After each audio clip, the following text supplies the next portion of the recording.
Welcome back, everybody. Today I'm back with two countertop appliances, one for everyday use and one that's probably going to be used once in a while. Both these by request. So let's get started with the first item, which is a toaster in which the toast slides out of the bottom like an escape hatch.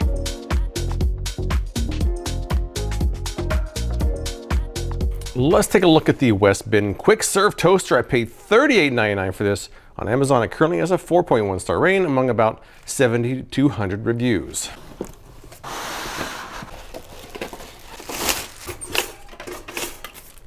Now they claim that it's a wide slot toaster, which has a slide-through feature where the toast comes out of the bottom instead of popping out of the top. They say you can get perfect toast in 90 seconds or less. Also good for bagels and waffles. 7 shade settings, cancel button, bagel, and gluten-free settings. Now people online who liked it said it worked great and it kind of works like a computer printer. A lot of people said it had a relatively small footprint. I guess it is kind of thin. I guess the footprint is kind of small in that direction. A lot of people said it was easy to use. Now some people said the toast burned easily. Some people said the unit is just too tall. It is kind of tall. Others said it had inconsistent browning or that the toast slid right onto the floor. So I'm gonna read these over and get started. Taking a look at the controls here, we have a bagel setting, gluten-free, which supposedly toasts at a lower temperature for longer, cancel button, and this dial, which has an oddly satisfying sound to it. All right, I've read over these instructions. I ran through a cycle on level 7 with nothing in there, as the instructions point out. I let it cool off, and now we're ready to start toasting now. For my first round, I'm gonna run a couple slices through here at level 3.5. One from a cold state and one after it's warmed up, and see there's a difference. Sometimes toasters account for that, sometimes they don't. So let's start off with a single slice of plain white bread. We have a one lonely piece in there, ready to go. Dial is set at 3.5. And we're off. We'll see how long level 3.5 takes with one slice of bread. Then we'll go right back into it while it's still warm and see what kind of a difference there is, if it compensates or if it doesn't. I'm also really curious about this slide feature where it just slides out the bottom. It slid right out of the bottom. Let's go right back into it now. Going back in here. Not the most even slice of toast I've ever had, but you know, I mean, depends on how picky you are. This side is certainly darker than the other, but let's see what the other one looks like. I can already tell my table is going to be full of crumbs before this review is over. Something else the instructions say here, this toaster is designed to cook hotter and faster than most toasters. We recommend toasting at a lower setting and adjusting from there. And there is smoke coming out of the top of this. I don't know if you can see it or not, there's smoke.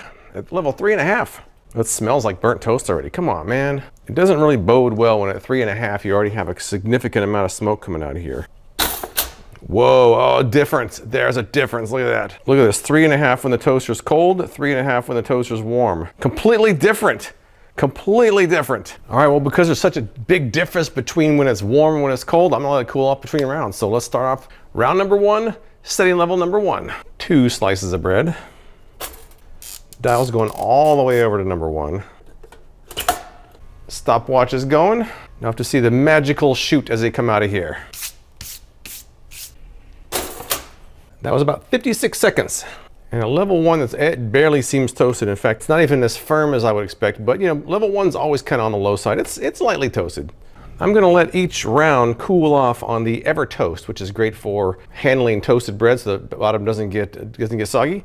So level 1's gonna go on the Ever Toast while the toaster cools off for round number 2. All right, so checking my thermal image, it looks like it's taken about 8 to 10 minutes for it to get back close to room temperature. So that's how long I'm gonna go between each round. Speaking of each round, let's go for round number 2, level number 2, dropping more generic white bread in there. Something else to point out is because there's so many increments, you're not 100% sure you're right on the nose, but we'll be close enough. So number 2, here we go. Look at all these crumbs. Look at all these crumbs here. Stopwatch is on. Something else to point out, it seems like when you push it down, it doesn't lock real smoothly. You kind of have to power it in there. I've used higher end toasters where it just smoothly locks in place. This isn't that smooth. Whoa. About 15 seconds longer than level 1.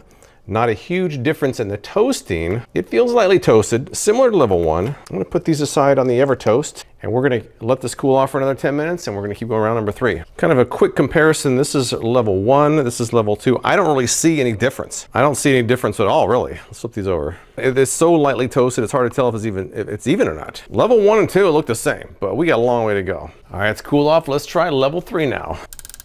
Inserting the generic white bread. Pressing the lever, which isn't that smooth. Now we wait. That is so cool. That was about 1:28. I was 2 seconds late stopping that. We finally have some color here for level 3. Color for level 3. Putting these on the EverToast to cool off. Let it cool off for 10 minutes. Go to round number 4. Turning the dial. Inserting our bread. Pressing the not very smooth lever. Now they say that you can have toast within 90 seconds or less. Something tells me, because the last one was 1:28, it's going to be more than 90 seconds for some of these rounds. On the other hand, is it going to be so dark most people won't use that setting? Let's find out. Based on the previous rounds, my guess, level 4 is going to pop out of here, or actually pop down from there. It's going to slide out at around the 140 mark. So let's see how close that is. Can I guess the timing accurately? Let's see. Oh, I was wrong. It was only a few seconds longer than level 3. This was at 132 for level 4, not bad. It's certainly not even. None of these have really been particularly even. Level 4, I mean, look at the difference between those two. Flip these over. Big difference here. But we'll leave these on the EverToast to prevent them being soggy. Cool off and keep going. We've got 3 more rounds to go. And then we're gonna do bagels and waffles. We're gonna get to the bottom of this thing. I guess right now, since I'm over halfway through my test, my thought is that this toaster is maybe a bit gimmicky the way it slides out of the bottom, but it's, on the other hand, it's kind of cool at the same time. You don't have to worry about fishing out of there. You don't have to stick your fingers or anything in there. I do like that. It's just, the evenness I've seen better. Some people are really particular about the evenness. Some people don't care. I tend to land more on the don't really care as long as it's toasted. So, maybe the sliding feature is worth a little bit of unevenness. But I'm gonna come back here in about 10 minutes and try level number 5. Dropping in our bread. Level 5. Pressing the lever. And we're off. So the last round was about 132. A little bit closer in time between that and the previous rounds, so. I'm gonna go 140 again. That's my guess. I'm gonna go 140. Let's see. Oh, it's pretty close that time. It's kind of fun to watch it from the top slide out of there. This is level 5, one side, and the other side. Now something else, when I did just one slice of level 3, it seemed like that's close to level 5, right? So maybe you're gonna get different results with just a single slice versus 2.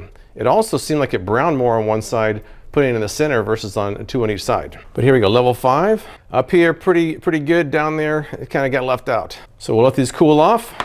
We'll let this cool off for 10 minutes and then we'll head on to the last 2 rounds. Let's try level 6 now. 2 more slices of bread. One thing that occurred to me is there's no crumb tray. There doesn't need to be. All the crumbs just come out here onto the serving tray. Now supposedly the serving tray comes off, but I haven't really figured out how to get that off just yet. But here we go, level 6. They say that it's supposed to toast hotter and faster. I can see the faster maybe, but I'm not sure about the hotter. These browning levels don't seem as brown as some of the other toasters I've tried. But we haven't got to level 6 and 7 yet, so I might change my mind. We're at 1:40 any second. I got smoke blowing right in my face. I got toast smoke.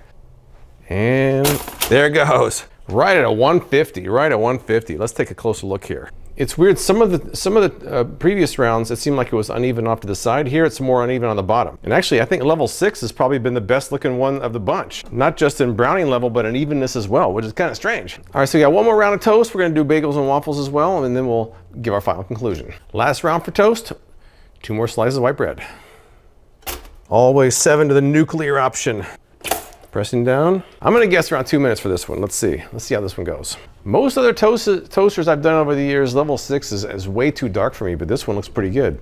Those who like almost burnt toast may not like this toaster. It doesn't seem like it gets dark enough. But we haven't seen level 7 yet, so that's coming up in about 1.5 minutes. I smell smoke. I smell smoke. We're at 2 minutes. 2:04. It slid down there nicely. It smoked a little bit. Let's take a closer look. It seems like level 7 is less even than level 6 was. Let's flip this over. Not the most even toast I've ever seen, but let's take a look at the final results here now. This is all 7 levels. Top row was levels 1 and 2. Not a big difference there, but you start seeing increments after round 3, 4, 5, 6, and 7. Not the most even toast I've ever seen, and probably the lightest level 7 I've ever seen. Usually level 7s are almost completely black. If you like it like that, this toaster will probably not suit your needs. To me, I don't like when they're overly dark, so I'm not too unhappy with the brownness, but the evenness is not great. I'm also not picky about the evenness, so I probably wouldn't care that much, but some people would. But here is your final results of the toast. There is a bagel function, so let's try a bagel in here. Top of the unit shows you the bagels go cut side to the front. That's a nice indicator. One thing I've noticed while cleaning this though, again, they say that the tray can be removed with no instructions how to remove it. but if you put the tray up, the crumbs fall right through. They fall right on the counter. So you kind of have to wipe this down after each use. Lazier people may not want to do that, but let's try some bagels now. Got a blueberry bagel here, cut side to the front. It looks like you have to press the bagel button after it's pressed down. I'm gonna go to 4 on this one, pressing it down, pressing the bagel function. Bagel function is lit. So we are good to go. I'm not sure how much longer that's gonna take at level 4. We'll find out in a minute or two.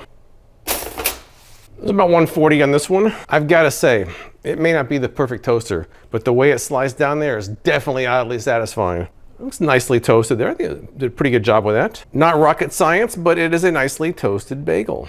And the other side is not as warm, so good job with that. One more test to do. They say you can do frozen waffles, but there's not a frozen setting on here, so they just say just use a darker setting. So that's what I'm gonna do. I've got a couple of Eggos here, dropping them in.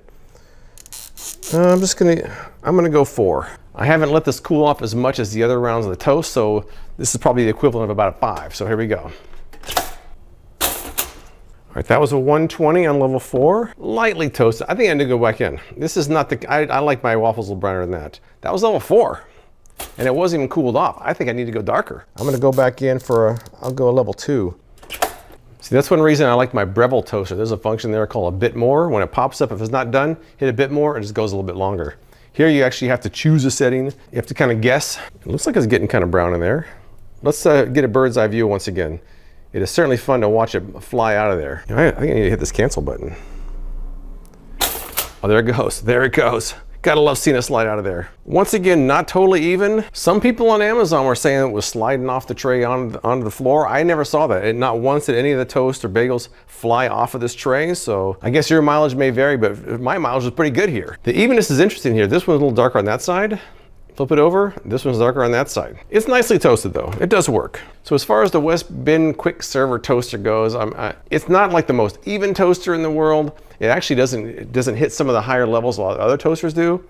But I kind of like that QuikServe feature. The fact that it slides out of there, you don't have to fumble inside of the toaster itself. That alone could be a compelling reason for some people to get it. If you're one of those people that hate fishing stuff out of toasters, this solves that problem. The tray itself, I like it, but as soon as you fold it up, all the crumbs fall onto the counter, which is not that great. But overall, I think it's kind of found a little bit of its own lane as in the toaster category goes. If the QuikServe feature is compelling to you, this could be a great toaster to try out. If you want the most even or the darkest toast out there, it may not. Now let's move on to a product by a brand I've reviewed many products for, which is Nostalgia. This is their Tortilla Bowl Baker, which I've been wanting to try for a long time. I've had many requests for it, so I'm finally getting around to it, and let's see how that went.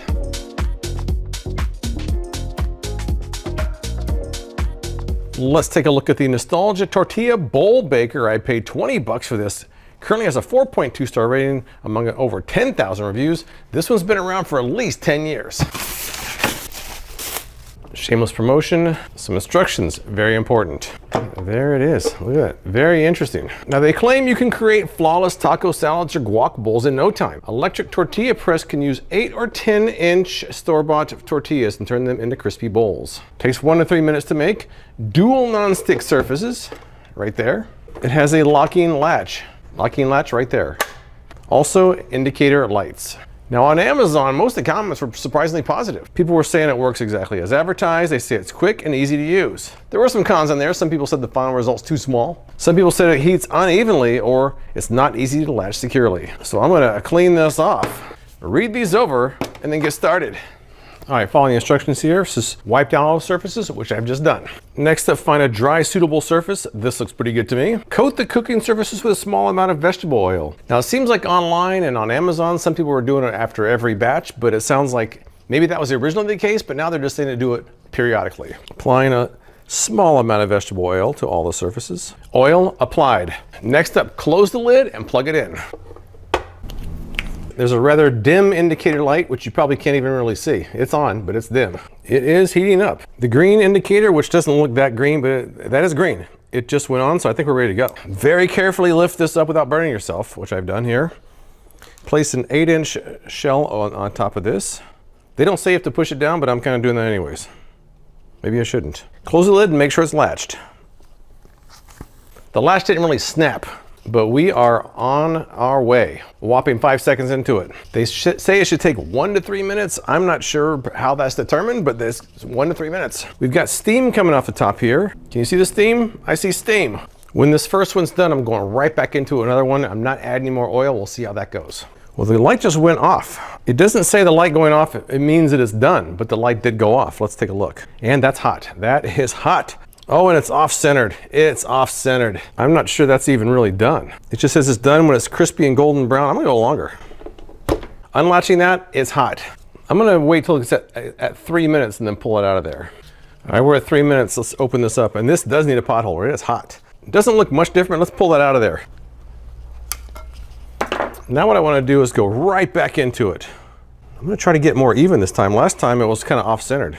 Closing this up. All right, second one's in there now. Let's take a closer look at the first one. The first one, a little off-centered. James didn't do a very good job on that one.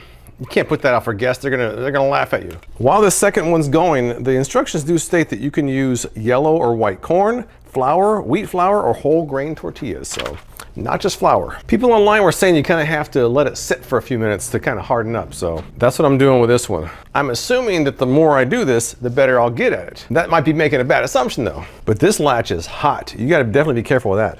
It seems like the brownness level's pretty good at 3 minutes. I don't like the fact that it's kind of lopsided. I guess maybe you have a little handle there. Maybe that's preferred. Maybe you should do it that way on purpose. I think what happened was when it pushed it down from an angle, it kind of moved it backwards. So maybe you have to compensate and put it more forward. I'm just guessing. It's kind of crisping up over time, so I'll wait a few more minutes on this. All right, we're at 3 minutes. Let's crack it open. And, oh, it tore open. I don't think that's going to be usable. Look at that. It was not torn when I put it in there. And once again, it's too far back. I'm gonna try to add a little bit more oil and go back into it one more time. And this time I'm putting it more forward. So hopefully it pushes it backward and it's perfectly centered. Here we go. We'll check back in 3 minutes. We're at 3 minutes, let's check it. And it's better, but now it's off-centered on this side as well. It seems to be lining up. It's the bane of my existence right now. I'm gonna pull this one out and see how it looks. I had to stop and look at Amazon. Fortunately, I'm not the only one who has a problem centering these shells. Some people were saying they don't know how they got a perfectly centered shell in their photos because it's hard to do. I agree, but I wanna try one more and see if I can get it centered. And then I wanna try a larger shell, which doesn't seem like it'll work, but we'll try anyways. But this time I'm gonna press it down in there. Try to center it that way. It seems like that's about centered. So maybe I can do it this way. Close it up. The stopwatch is going. By the way, this latch, it's really hard to tell when it's latched or when it's unlatched. Not to mention it's blazing hot, so it's kind of hard to fiddle with it. So I'm not a fan of the latch. And here we go. Open it up. Oh, it looks much better. Look at this. Look at this. Their instructions say to lay it flat across there, but push it in there ahead of time, much more even, way better. I'm gonna try one more thing before I eat one of these bowls. Now the side of the box here says it makes 8 to 10 inch shells. Thus far, I've been making 8-inch shells. I have here technically a 10-inch shell, but I measured it's only 9.5 inches, so this should be plenty of extra room, right? I'm gonna see if I can make one with this one. I mean, come on now, look at this. How is that gonna work? How is that gonna work? It's not gonna work, but let's try it anyways. I'm gonna try to form it around there as best I can. I don't know about this. It's hanging out. How can I do a 10-inch shell when it's hanging out the side like that? There's no way. I'm just gonna do it anyways. Forget it. I'm gonna do it. I don't care. 3 minutes. We're gonna try this. I can't even latch it because shell is sticking out of the side. It does say 10-inch store-bought corn or flour tortillas. 8-inch, yes. 10? I don't think so. And here we go. Well, that's funny. That's funny. The outside's all flimsy. The inside's kind of usable. I guess maybe you have a handle with it. Do you guys think that's usable? I mean, 10 inches, I don't know. I'm not really a big fan of that. 10 inches, 8 inches. 8 inches, definitely better. 10 inches, 8 inches. And here are my 4 complete rounds. I think that the last one I did that was more even looks the best, so I'm gonna eat that one. So the next thing I gotta do is fill this up and then we'll start eating. I've got my famous refried bean recipe in here. I'm gonna leave some space at the top so I can grab the edges off and use those as tortilla chips. A couple of jalapenos for good measure. There we go. What do you guys think? Here is the final result. I'm gonna be diving into that in a few seconds here. Bailey, you can't have beans, I'm sorry. All right, so let's see what we got here. I wonder if I can just break off some of this edge here and use that as like tortilla chips. I mean, it's not quite as firm and crispy as I would like. It's a little bit pliable. It is crispy. It is crispy. It's not quite as crispy as I would necessarily like, but it is crispy. Let me try some of this 10-inch shell by itself. I would say I do like the tortilla bowl maker. I guess I could go even longer than they recommend to get crispier bowls, but I think it's gonna burn the bottom more than the tops. So it's not quite as crispy as I like, but it is pretty good. But that's all I've got for this video. If you've tried either one of these products, tell me what you think in the comments below. I appreciate you watching, and I'll see you next time.